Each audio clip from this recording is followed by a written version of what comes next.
Bütöv şəkildə şəftəli mürəbbəsini mütləq hazırlayın. Mənə təşəkkür edəcəksiniz.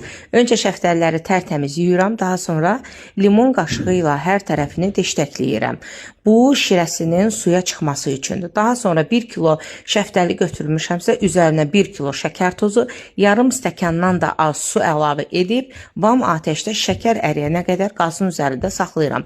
Şəkər əridikdən sonra qazın dərəcəsini artırıb 20 dəqiqə qaynadıram.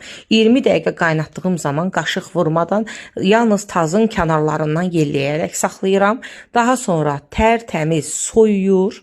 Şəftəli birinci 20 dəqiqədə təmiz soyduqdan sonra yenidən qazın üzərinə qoyub gür atəşdə 30 dəqiqə tam məti hazır olana qədər bişirirəm.